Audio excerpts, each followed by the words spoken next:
Welcome to Awkward Aquaponics. It's been a long time since we put together a video, so we're really excited to sit down and talk about all the changes that are going on here. If you don't know what Awkward Aquaponics is, well, I guess it started out as a little bit of a side project where we were trying to document some of the things that our students were doing in the school. Over time, it evolved into this pretty unique community space where we have an off-grid community greenhouse built by students, to this space around where we're working on engaging with community groups, having our students be both mentors and mentees. This has become a space where community groups can come in at no cost, engage in conversations about sustainability, climate resilience, and experience some of these things that we're working with and try to take some of that learning away to their own space. Today, we're going to talk about our pollinator garden and our mason bees. Awkward! So these are our mason bee houses, and we'll get to this in a minute, as well as kind of some of this cool signage that our students came up with to introduce community members to some of these local pollinators. But first, let's talk about where this project started and this space around. So it's still early spring, and everything around us is still relatively young. But this was the start of our pollinator project, where we were looking at this space, and students were approaching it from a lens of how much carbon can we actually sequester. We were able to access an Inside Education A+ Energy grant in order to fund this project, and through the process, it grew into something quite a bit bigger. As we went through this project, there's a couple big takeaways. Number one, that for every 1% increase in organic matter in a 1 hectare space, you can sequester about 10 tons of carbon dioxide. So approaching some of these spaces as kind of carbon sequestration spaces is a really great way to go about it. The species I chose for you are full sun, drought-tolerant species. Most of them, except for about maybe 4 or 5 of them, are actually native to this area. So that means that they have been growing here for 10,000 years and plus. Latifa at ALCLA, she hooked us up with some plants that were adapted to this area and that would be relatively low maintenance for us. That means they can handle extreme cold, extreme heat, extreme drought, and they're the species that can withstand that. Their roots are often 5 to 10 times deeper than introduced and invasive species. They are so beneficial. They prevent soil erosion. Once they're established, they will never require irrigation. And so there's so much fewer inputs required. They're so much more environmentally friendly in every way you can imagine. And those deep roots on a larger scale are really critical for mitigating climate change. If we restore our grasslands, we can significantly reduce carbon in the atmosphere.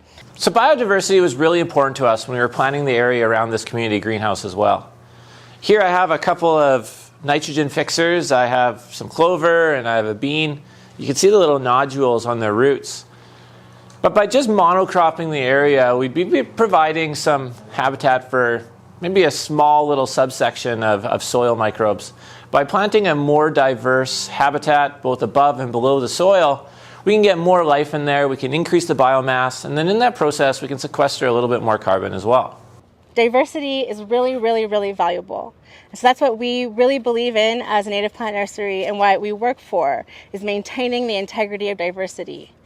So after Grace helped us haul in all this dirt last spring, we went about trying to add a little bit of life back to this soil. We've tried to do it with the help of cover crops. We're starting pretty low down on the soil health side. Clover is introduced from Europe, but clover actually prefers to grow in nitrogen deficient sites. And so this indicator is probably telling us that this is a nitrogen deficient site. So over time, as we put more legumes and more work into this area, you might see less clover here, hopefully through process of weeding, but also because the soil fertility will be increased. So when we choose to include nitrogen fixing species, it's a way of bringing fertilizer into the soil that doesn't rely on artificial fertilizers, which do have, as I kind of mentioned already, an environmental impact when we excessively use them. We tried to incorporate things like clover, things like vetch, different legumes that have nitrogen-fixing bacteria in the roots. The other thing we've done is we've been intentional about composting, incorporating compost into the soil that are going to help with kind of that process of nitrifying the soil and getting a little bit more life back into it. We've also been intentional about mulching with a lot of straw, things that will break down relatively quick, and try to build up that topsoil as quickly as we possibly can, understanding that it is a pretty slow process. Be back in a minute. Hey, so I just wanted to take a minute and talk about Alberta Envirothon. This is an event that takes place over 2.5 days. It's relatively cheap, almost free, and it's a terrific opportunity for students. Students to learn from industry professionals and environmental science instructors, to do some problem solving with different scenarios collaboratively as a team. It's an award-winning program. It was almost at capacity this year, so you definitely will want to check out Alberta Envirothon. I'll put a link down below. You don't want to miss out on it for next year.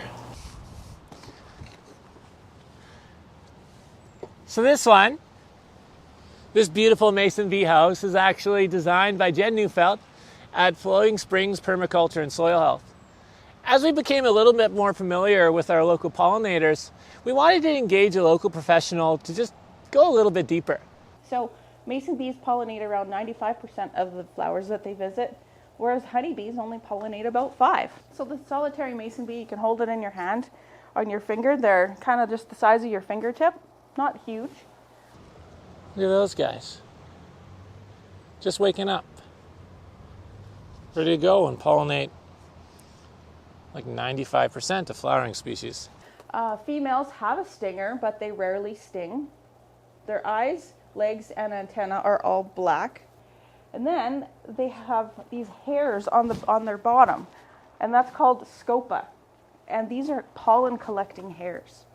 So whereas a honeybee has like saddlebags or buckets, if you will, or giant cargo pockets on their legs, and that's what they put pollen in to carry back to their hive.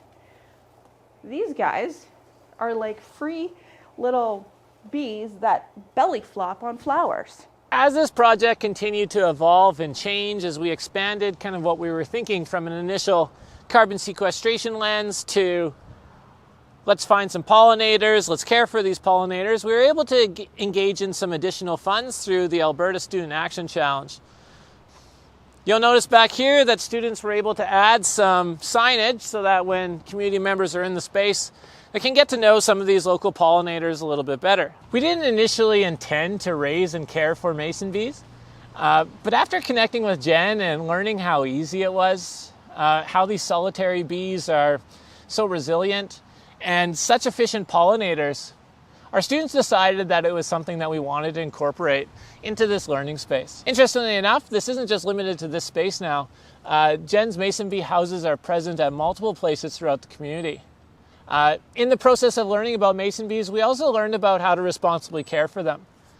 You might have seen some of the really big kind of bee hotels out there and heard some of the news articles about them not necessarily being the best for bees. Well, keeping that in mind, we went with relatively small setups, and these are reeds that we're going to maintain. So we're going to clean them out in the fall, and then when we come back in the springtime, we're going to reintroduce the cocoons, put in new reeds, and then these mason bees will be ready to go about their business in a healthy way. The other thing that we've done is we added in a clay source. You can see ours over here. We have a little stick here for students to stir up. This has a little bit more clay content than kind of the rest of the stuff around here. And we went with this kind of self-watering planter because it does get pretty dry here. And there's not always someone here every day. So we're hoping that this will keep everything nice and moist when it needs to be moist. Although sometimes when it rains, it does get pretty deep in there. The other great thing about this project is as it continued to grow and expand, as our students came up with different kind of jumping off points, we started to build more connections with other schools in our community.